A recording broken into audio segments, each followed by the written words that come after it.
going on, homies? It's your boy Stumped back for the OPTC video, and in today's video we are approaching the end of November, and that means it's tier list time. In today's video we're taking all of the legends in OPTC, putting them onto a tier list to help you guys get a bit of a better understanding of what characters are worth investment, what characters are worth leveling up, and what are just the all-round best characters in the game for all pieces of content. Now, I am going to put a little bit of an asterisk on PvP, Grand Party, and Grand Voyage.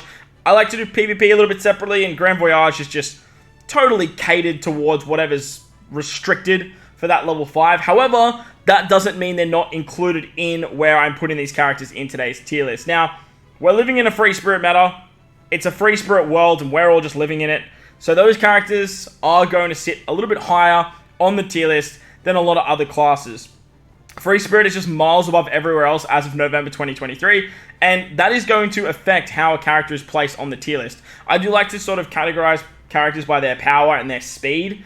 Remember, this is a mid to early game, not just an end game tier list, which I'll probably do mid-January after New Year's batch, but all of the aspects of the game like Kazuna, 10-star Super Boss, Treasure Map, PKA, everything you can find in the Recollective Archive and over on Extra Island, like when they're not playing in a boosted meta.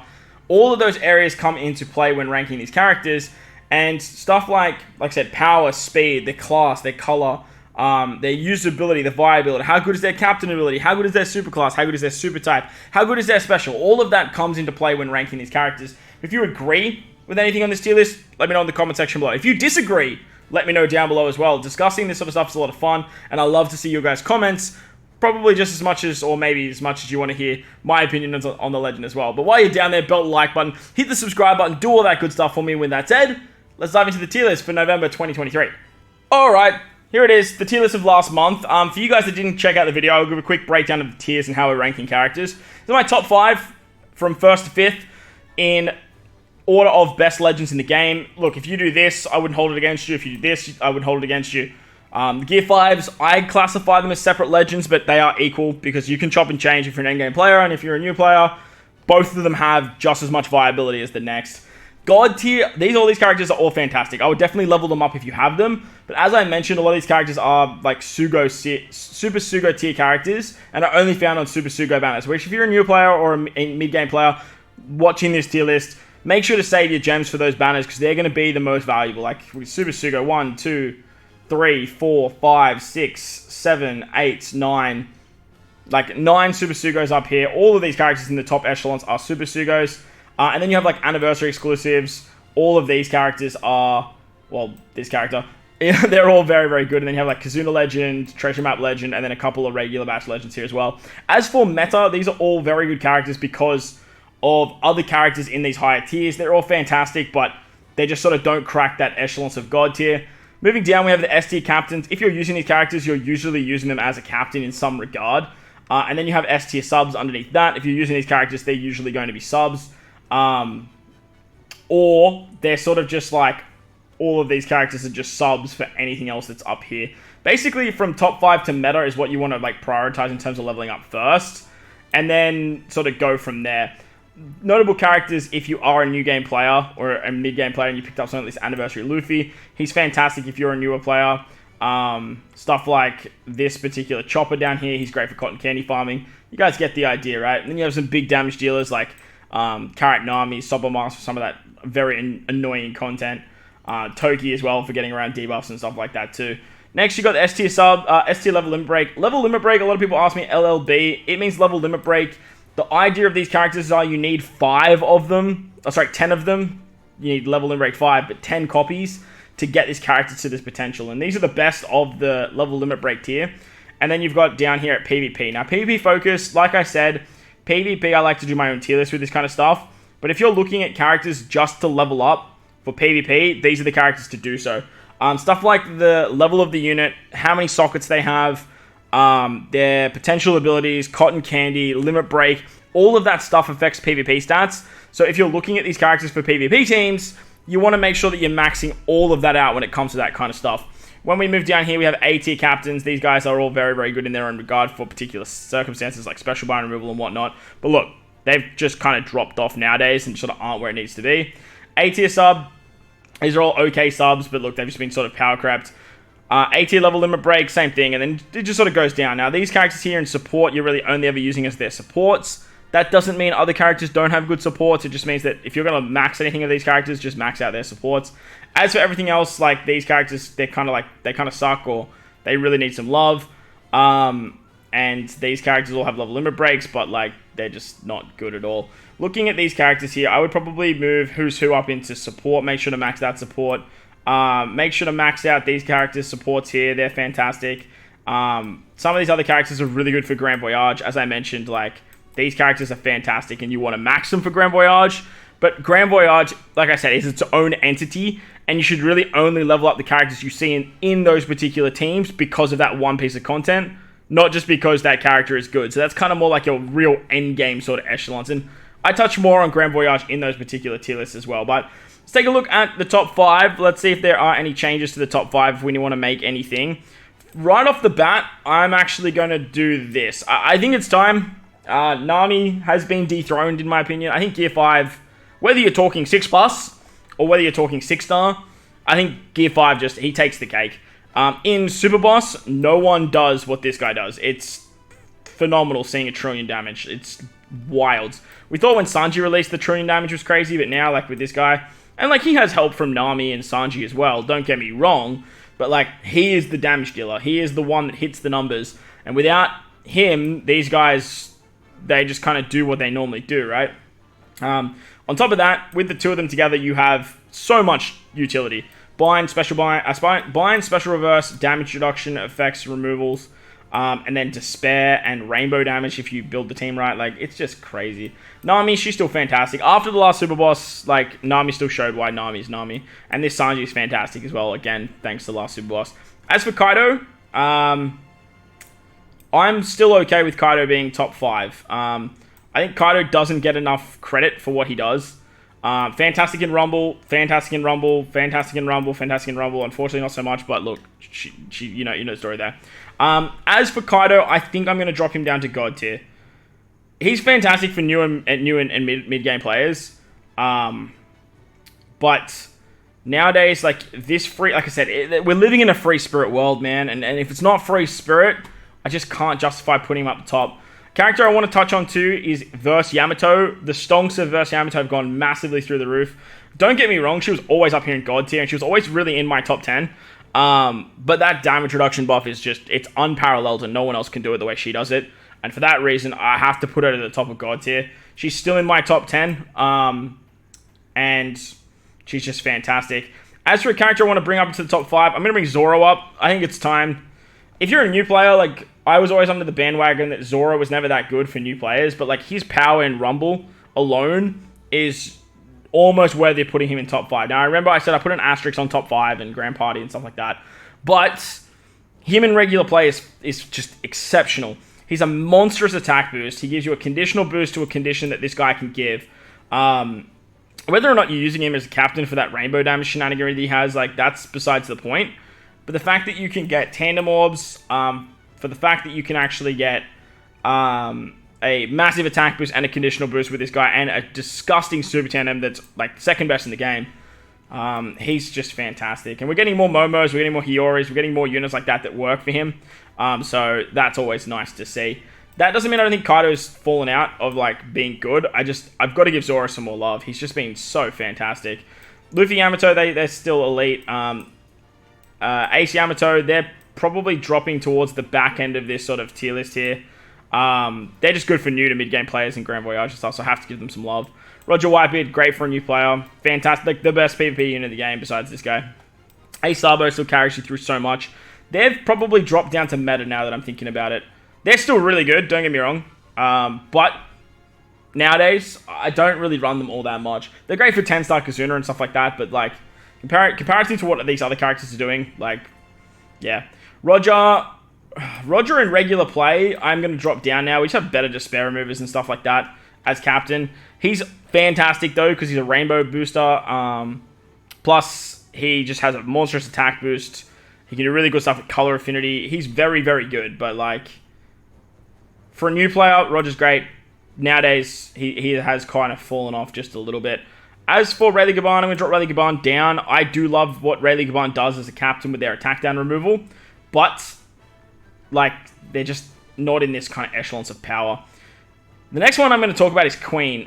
Queen got nerfed. So did Alba. And Alba's up here, right? I'm going to drop Alba down to meta purely because of this nerf.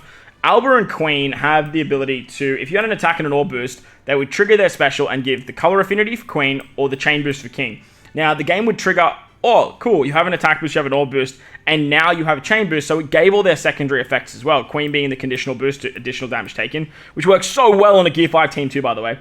And then Alba would give base stats and chain shenanigans. Now, it's just a massive shame that they went and said, no, they fixed it. They worked the way they're intended to work, but the way they're intended to work is way worse than the way we had it. So, don't know why they thought this would be a good idea, but look, I'm going to drop Queen down. Unfortunate, because I was about to put Queen up here and drop Alba down, but now we're dropping Alba down and we're dropping Queen down to somewhere like down here, because like that nerf, like it just hits so hard, man. It hits so hard. As for other characters, Cat 5 is still a demon for PvP, not PvP, Treasure Map. Luffy's still great. These anniversary characters I think are placed nicely. Like, Luffy could maybe make an argument to be up here, but like I said, we're living in a free spirit world, and besides this Blackbeard, who I'm actually going to drop down, because I just don't use him that often. He's great for like 10-star Kazuna and stuff, but if I'm using it as spare remover though, like this is who I'm using as a captain. Or versus Whitebeard. Versus Whitebeard, stonks actually went up a little bit. Where do I have versus Whitebeard? Versus Whitebeard is in... Where have I put him? I definitely want to bring him up just because of like the last sort of PKA seasons. Where the hell is versus Whitebeard? The last PKA seasons versus Whitebeard... Oh, there he is. Yeah, I'm going to bring him up. I don't think he's as good as Blackbeard, so I think he's fine where he is. This guy was really, really good in the last PKA season for like blowaway and stuff like that. Fantastic, fantastic unit.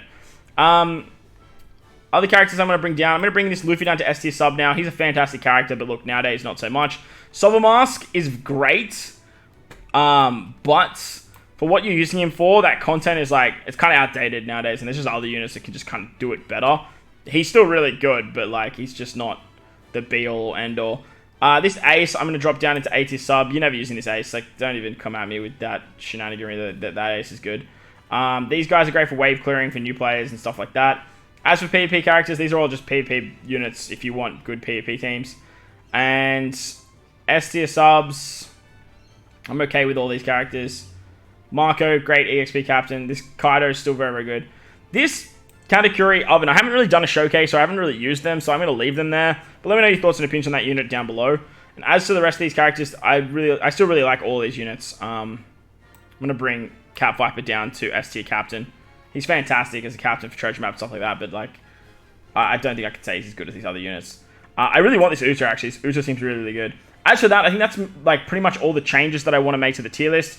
We have a new King. As it should stand, Gear 5 should be the best unit of the game. I'm still a bit disappointed that he wasn't just like the best off rip. But you're only as good as what content's in front of you, and with the content that we've been given in the coming months, like, he's definitely shown his worth. So let's slide all the way down here. Now, I'll leave a link in the description too, by the way, if you guys want to check this tier list out for yourself. Because we have a bunch of units that we want to take a look at today. Now, ignore these characters. These are just duplicate characters. We have the anniversary exclusive Kobe.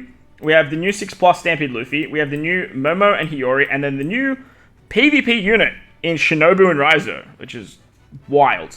Let's start off with Kobe, the Cobster. The back end of the 9.5th anniversary. This unit is very, very unique. He boosts... He's a rainbow booster, actually. He boosts everyone. But he has this really unique ability in his special where he can swap any one of your units into captain. Now, in Super Boss, this was actually really, really cool. It seems really, really fun. On top of that, he's a 2.75 times rainbow color affinity booster. If you swap himself into captain, he'll give you 1,250 base stats and then swap out of captain. And then depending on how many specials you've used, he can be 2.75 for tandem orbs in terms of a buff. So he seems really cool, and he opens the door to a plethora of different team building options. But it just takes way massive big brain to be using this guy for just stuff that some of these other characters do better. As a new to mid-game player, like, you're not really going to be needing this guy for really anything. I think he does threshold removal as well, if I remember correctly, and he gives you a full board of tandem orbs. But the main reason I like this guy is in PvP. In PvP, this guy's an absolute demon, but for what he does with this captain swap mechanic, it's still very, very fun. At the moment, it does seem quite meta what they're doing with all this captain swapping, but Sanji showed why he just does that mechanic better. So because Sanji exists so high, like, it kind of diminishes what Kobe's doing. But doing some fun stuff with these anniversary legends and just getting a lot of cooldowns and then activating their special multiple times and then swapping, say you're running like a Shanks team and then swapping Nami into captain and then getting the superclass of Nami, like, you can do some really, really fun stuff there. But all in all, Kobe's good. He's just really good. Like, he's just a really good legend. He has a super tandem that buffs final tap, and that's what they're kind of doing nowadays. But for me, his super tandem just kind of stinks.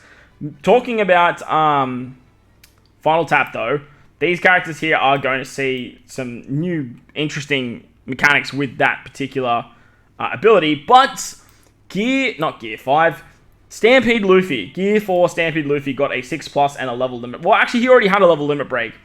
However, this guy got an actual disgusting buff. He's actually so fantastic. As a captain, he gives 2 turns of cooldown to Psi, Strength, and Dex, and then he gives himself, I believe, a 5.5 times attack boost, 5.25 to everyone else. He was 10 turns of Despair and Paralysis for the entire team. He has damage reduction, he has a whole bunch of fun stuff there, and then his special is basically a one-man wrecking ball. Hybriding this guy up with this guy, or this guy, no, sorry, not this guy, this guy here, is just, it's an absolute dream team. You've also got this for bind and special bind removal.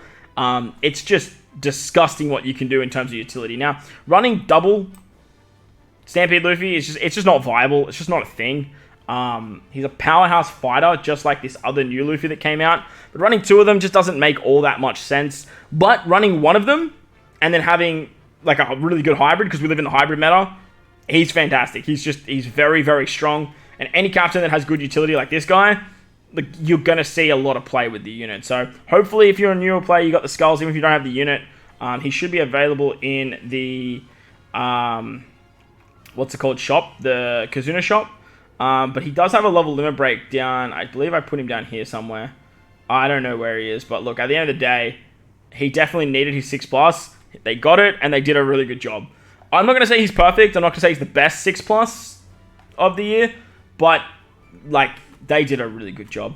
On to Momo and Hiyori now. The final, possibly actually, the final Wano Legends to date. Momo's interesting. Now, the upside to Momo is he buffs Free Spirits and he buffs Slashes. Both these classes are very, very good. And as I keep saying, we're living in a Free Spirit world.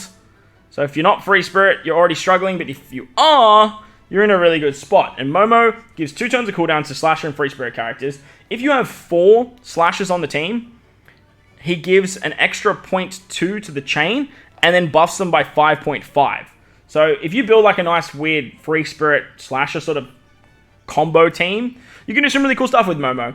He's got a final tap, which is built around the chain multiplier increase of 2.25.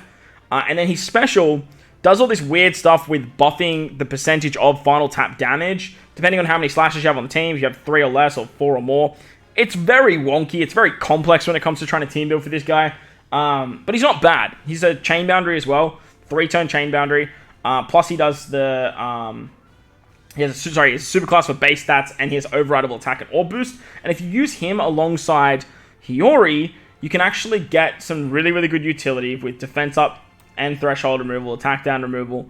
You get a carryover attack boost. You get a super class. You get a super type for quick and for slashes, and then you can do some fun stuff there. But all in all, the 2 of them are just kind of there. They're just cool, man. Like, this is, yeah. Like, Momo's final tap, you need 3 of either, like, I believe Luffy's in it, and then it's just, like, all of the Wano Donnies that aren't any other Straw Hat, by the way, and having 3 is just an absolute monstrous ask. To then get a 2.25 times chain multiplier buff that we literally already have, but he also gives himself a Wano Orb. Ooh, so don't chase this guy. Let him come to you. Same with Hiyori. They're not, like I said, they're not bad legends. They're not bad at all. It's just, and look, they're much better than like Kizaru Fuji, right? But they're just kind of there, I guess. Hiyori does have Despair Removal, which is kind of cool. Shibu's quick as well. Momo doesn't, but look, it is what it is. And all in all, they're just kind of just good units. I really don't know what else to say about these characters, man. Like, I think they did Adult Momo a little dirty. I thought he'd be a lot better, but all in all, we move. Hiyori, she's a super tandem character. She can give herself a tandem orb and then adjacent orb Wano. And then she does chain boosting at 1.6 times. And then if you have an attack and orb boost, which Momo's overrideable ability gives, and then you use her to override that with her attack and orb boost, and then you get the clock buff too. So the combination of the two is great. And it's great you only need one, but again, just wait till they come around on tickets or a treasure map banner or something like that, because definitely do not chase them on their actual banner. Finally, though, we have Shinobu and Raizo, a shooter slasher PvP legend. Wild that we have another PvP legend. And honestly, this character is so reminiscent of Izo that I'm just trying to find Izo, and I'm just gonna put Izo there. Like this sort of weird shooter situation they got going on. It's nice, it's interesting. But my boys Ben Beckman, Lucky Roo, up here in S tier captain, they still doing it better. So, funny enough, Raizo and